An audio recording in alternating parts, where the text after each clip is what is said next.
The neocon narrative is crumbling, and more conservatives are rejecting their empire-building foreign interventionism. What caused the rejection of this narrative, and why should Catholics also oppose it? That's what I'm going to talk about today on Crisis Point. Hello, I'm Eric Sammons, your host and the editor-in-chief of Crisis Magazine. First, I just want to encourage people to smash that like button, to subscribe to the channel, let other people know about it as we grow the channel, continue to grow the channel. It's great for other people to find out about it. We actually have probably more people who listen to the audio of the podcast than we do. Well, we definitely do than we do on YouTube, which is our primary video platform. But we also show these the live ones stream on Facebook and Twitter as well. And they're also on Odyssey. They show up on Odyssey as well later. I stopped live streaming on Odyssey a little while ago.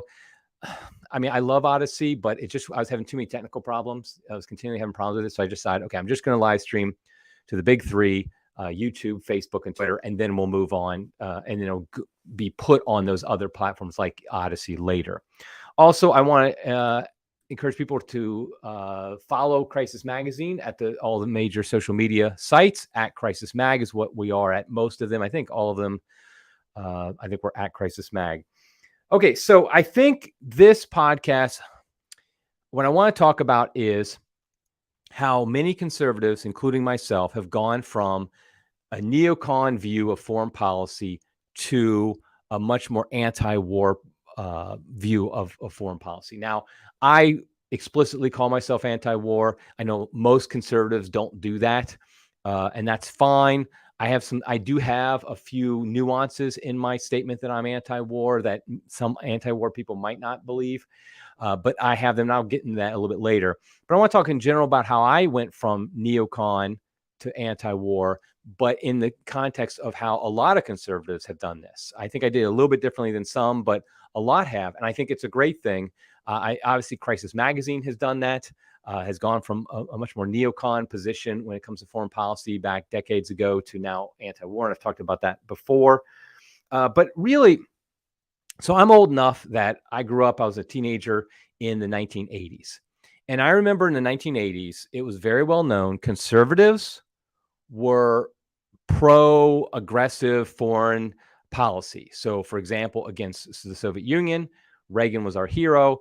And he was aggressively trying to withstand the Soviet Union. And so he'd get involved, obviously, get the U.S. government involved in foreign policy endeavors. And the liberals, the left, the Democrats, they were anti-war, 100% anti any of that. And they were anti-war really that came out of the Vietnam War from only a decade before. And they very much opposed all war. And so the tag anti-war, the label, came to be associated with leftists, with liberals, and it really came to be associated with people who were philosophically opposed to all war, no matter what. They're basically pacifists in general. Now, at the time, I was a good conservative teenager, and I, of course, just supported the conservative side, and so I was for the foreign policy of the conservatives, and I thought the anti-war, a bunch of hippies, liberals who didn't have a brain. And then in 1990, I remember very distinctly when the first Iraq war started under George H.W. Bush. I was very supportive of it. Thought, obviously, this sounds like a good thing. These poor Kuwaitis are being persecuted, attacked, whatever, by Saddam Hussein, who is the next Hitler. And so I supported that. And I thought, yes, obviously, we should do that.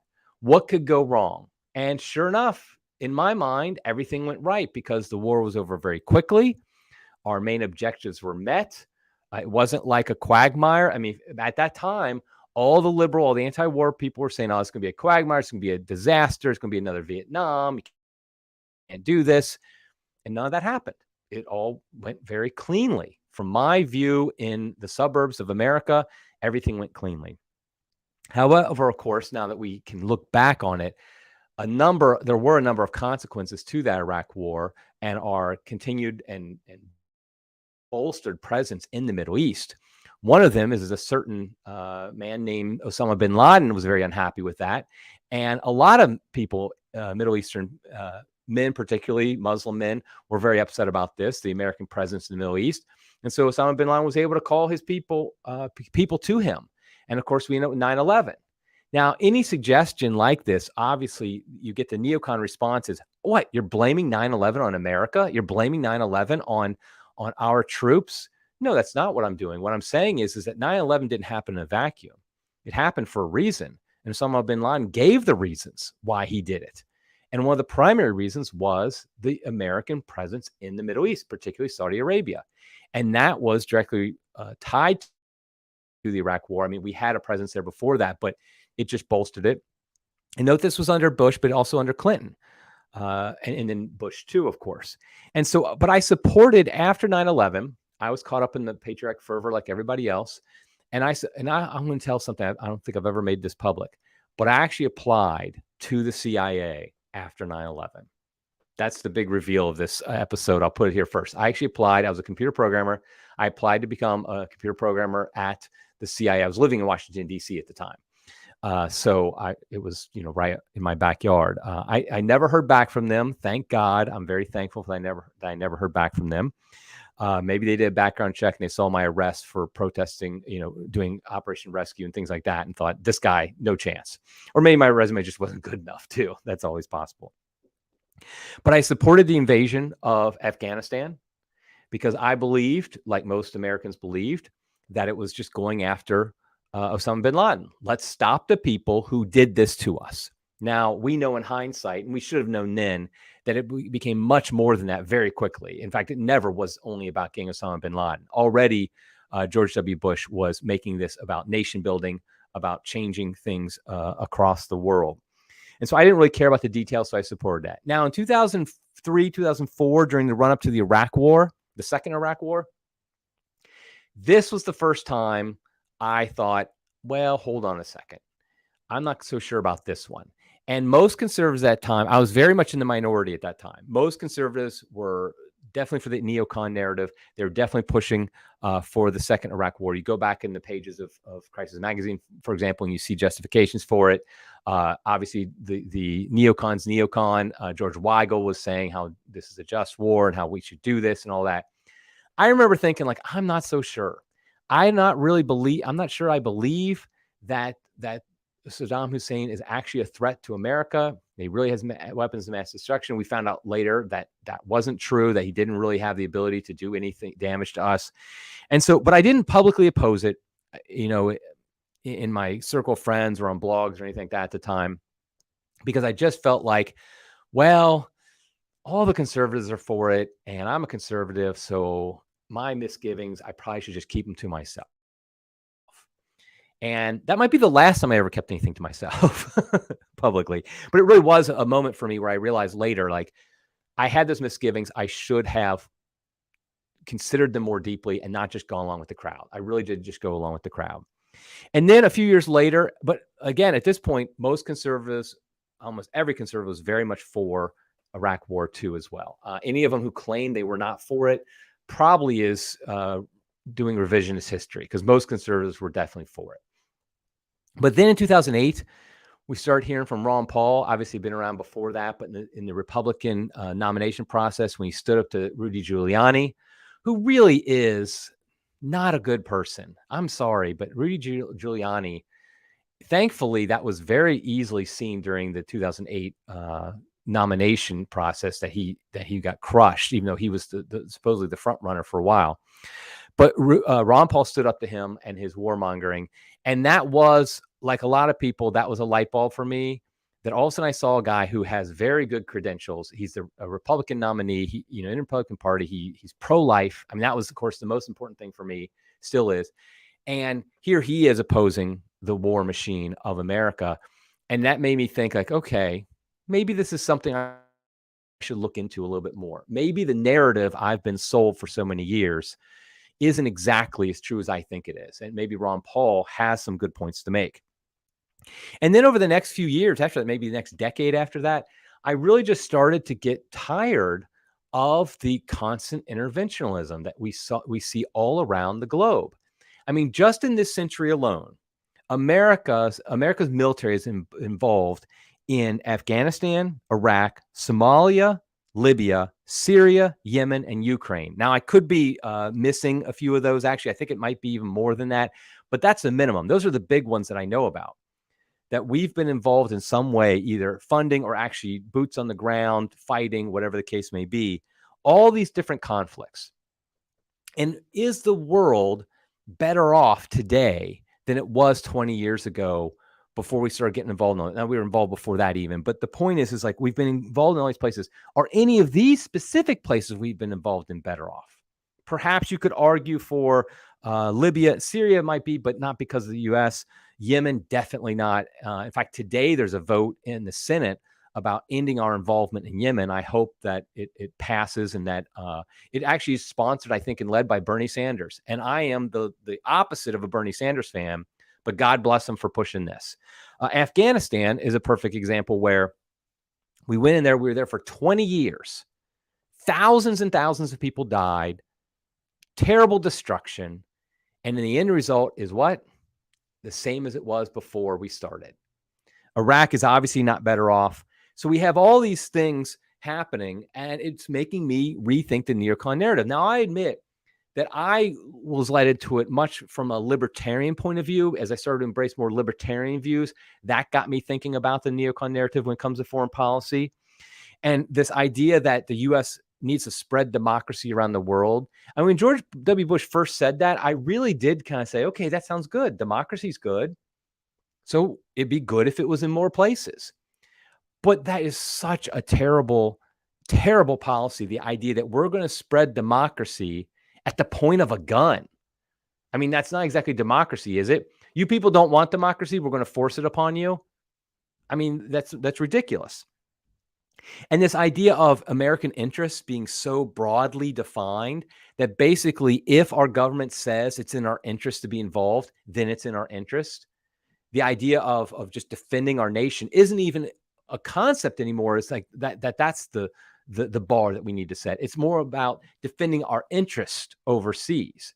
But our interests have been so widely defined. I mean, obviously, I can understand if a country, let's say China, invades Canada. I totally get the idea that, okay, this is technically in a foreign country, yet our interests are at stake there. I could understand a potential response to that. But when something's happening in Somalia or Yemen, I'm sorry, or even Afghanistan or Iraq, you can't convince me that that's an American interest, that that's really going to harm us in some way. And it ignores, and I realize how much conservatives ignore the death and destruction that happens in these different conflicts. We just ignore them. We act like we're all pro-life, but we act like the deaths of these non-Americans, they don't matter. Now, the truth is, I say conservatives because that's who I'm addressing, because I know that's the crisis readership. That's what I am. That's what I've always been. But like the liberals, of course, they're neocons as well. I mean, Hillary Clinton is another neocon's neocon. I mean, she is definitely, when Hillary Clinton was going to run in 2008 and McCain had it, I mean, the two of them, if they run against each other, they're mirror images of each other when it comes to foreign policy. They would be fighting to see how many wars they could start, who could start the most wars. So, but conservatives, I do think we like to sit back in our comfortable homes here in America, and we don't recognize how terrible war is.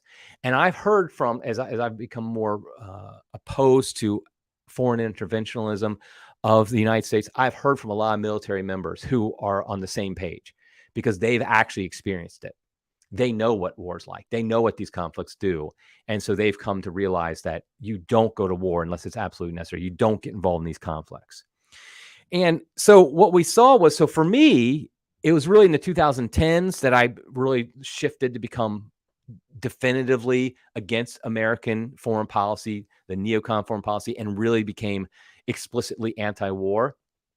But the moment for most conservatives, I think, where they started to question American foreign policy, I mean, they would do it under a Democratic president, like they'd oppose things that Clinton or Bill Clinton or Barack Obama did just because he was a Democrat. But they were basically for, you'd still get Lindsey Graham supporting most of it. But the one thing that got, I think, a lot of conservatives to rethink it was Donald Trump. Donald Trump, when it comes to foreign policy, had very instincts and terrible execution. I mean, that would be oversight, the summation of his foreign policy while he was president. Great instincts, terrible execution, because he did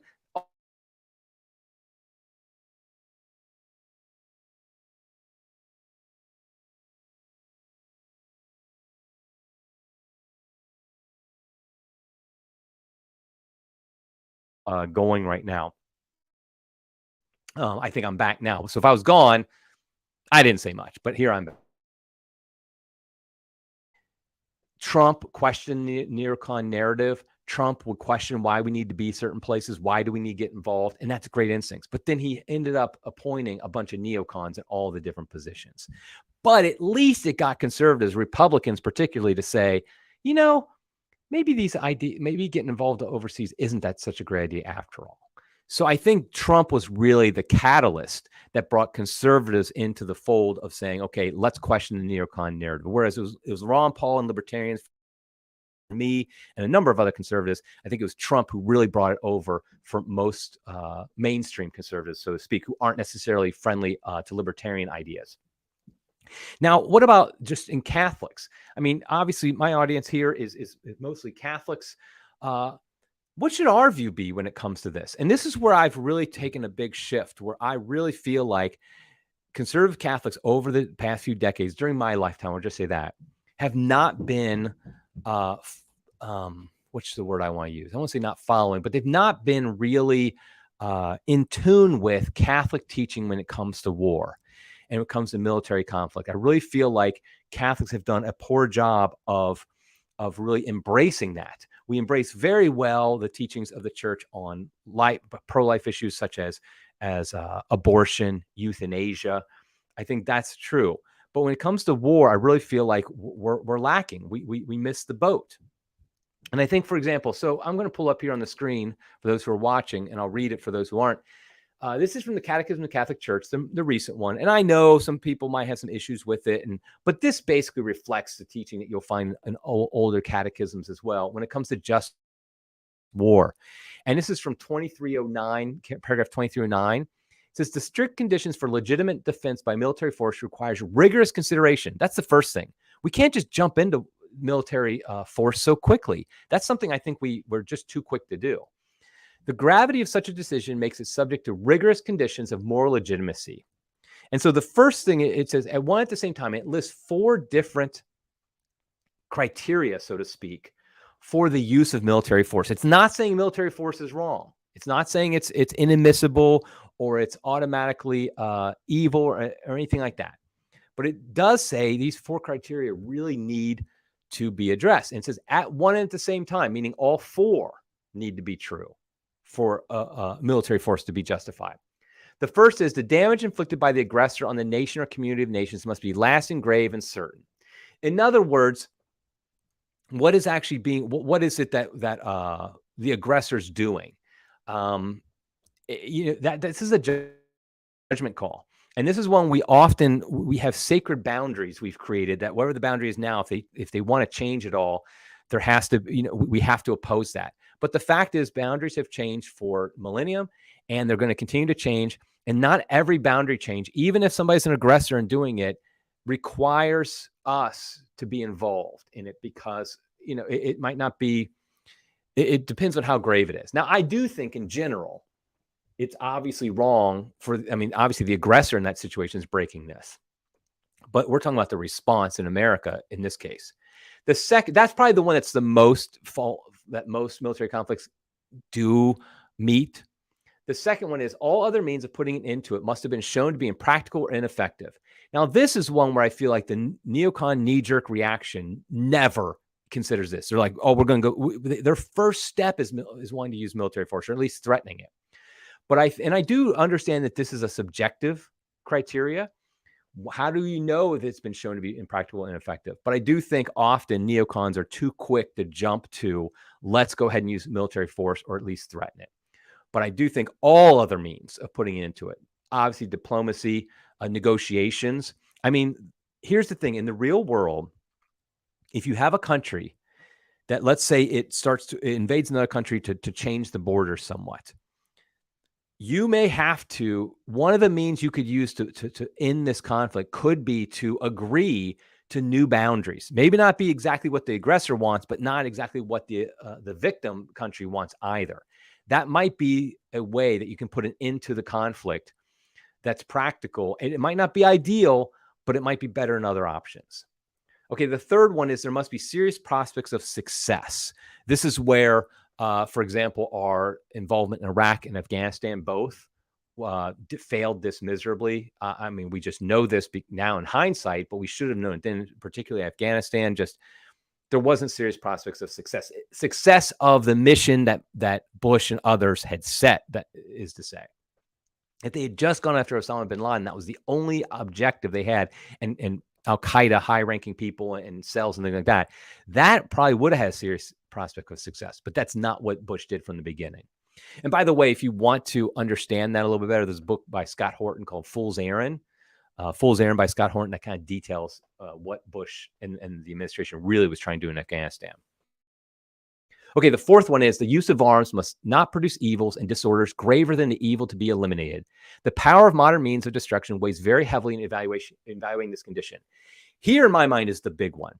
This is by far the biggest criteria that I don't think, in my opinion, in my lifetime, no U.S. military intervention has met this criteria, because I don't think we understand the implications, the consequences of using modern means of destruction. This is something that dates back. This is not a Vatican II modernist Catholic idea.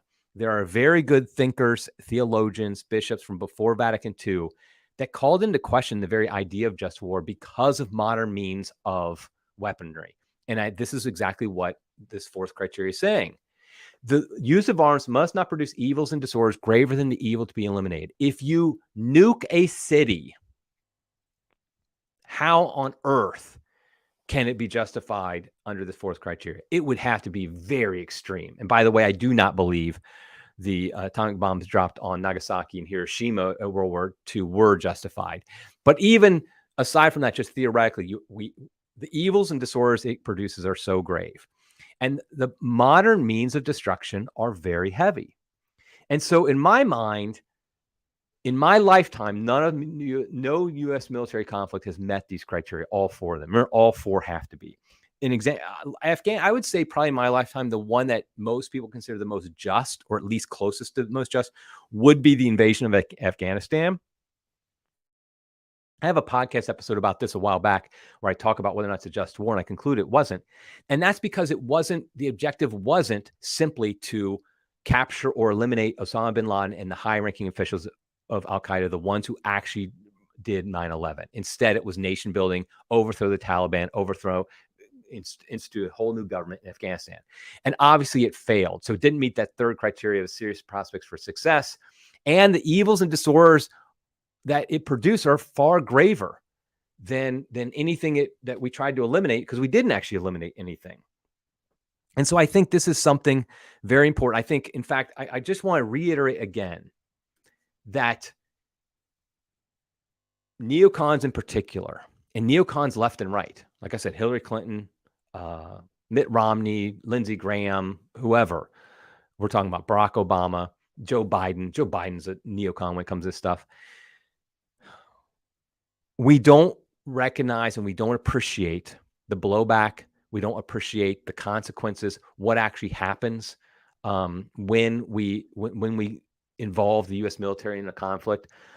Because the truth is, our involvement almost inevitably makes things worse. I would argue definitely we can see that in Afghanistan, and I think you could also argue for that in Iraq as well. I mean, you have a situation here in Afghanistan where you have thousands and thousands died, death and destruction, and nothing got better. And we just don't. And what it did do, though, one thing it did do is it lowers again the view of other countries of America. And I don't think America should live like, okay, let's care what Europe thinks, things like that. But at the same time, if it erodes trust in America, if it erodes the view of America, that's going to hurt us economically, as we are already seeing with a lot of trade partners starting to look elsewhere to China, Russia, things like that. It's going to help. It's just going to hurt overall in a legitimate conflict that may come up in the future. Other countries aren't going to trust us because of these actions we've taken in the past. I think a case study, obviously, right now is the conflict in Ukraine. The neocons, of course, want to continue to up the pressure, the military involvement, the funding, the weapons, everything. And I think a lot of them actually would like to get boots on the ground from America. And I suspect there actually are American boots on the ground in Ukraine. We just don't know about it. And they're not advertising for it. But I think we ultimately, though, the neocons want to just keep on ratcheting up the pressure because we have to defeat Russia.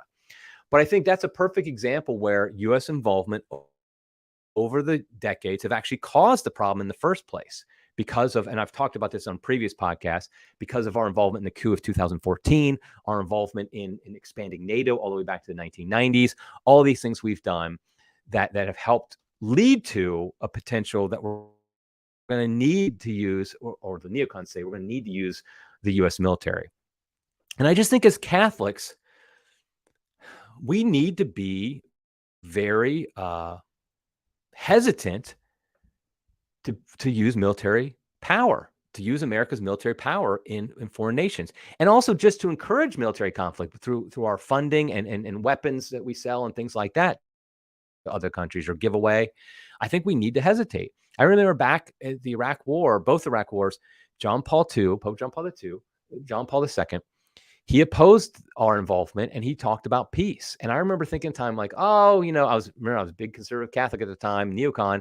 And so I was very pro JP2. And I remember thinking like, JP2 is great on a lot of stuff, but he doesn't really understand this. He's got that European mindset or something. I tried to excuse it, but he was absolutely right. He nailed it. And I think Pope Francis today has been good on this issue. And everybody knows what I think about Pope Francis on a lot of issues. But like, for example, when he talks about the Russia-Ukraine conflict, I think he's very measured, and he talks about the overall how everybody has impacted, different countries have impacted what's happened. And I think that's a good thing. It's not a pro-Russia thing. It's just a matter of let's look at the reality. I think Pope Francis should be commended for that. And I think Catholics, though, we can never be comfortable with the idea of the U.S. military or funding going and helping to encourage more conflict in the world. We need to always be hesitant. I mean, after all, what was the wording that it used in the Catechism? It said, military force requires rigorous consideration. The gravity of such a decision makes it subject to rigorous conditions of moral legitimacy. They used the word rigorous twice. And so that, in other words, if the media gins up a conflict that we have to do this, we have to do this, and that means that Catholics should say, hold on, I don't care how just it may sound, we need to step back. We need to be more measured. We need to think this out. Because we saw what happened. I mean, I've seen it so many times. I saw it in 1990 in the run-up to the Iraq War. I saw it after 9/11 in the run-up to the Afghanistan invasion. I saw it in 2003, in 2004, in the run-up to the Iraq War II.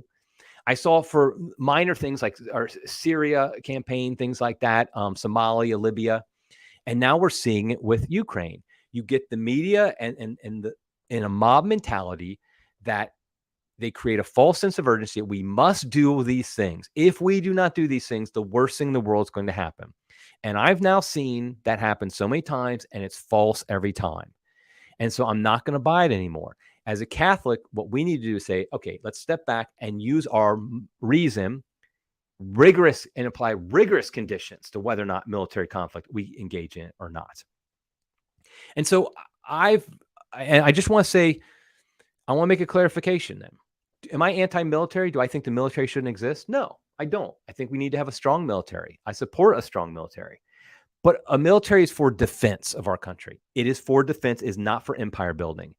I know conservatives don't like when I use that language. A lot of them don't, because we're not an American empire. But I just think history will show that we were building an empire with all our interventionism, all our activities in foreign countries.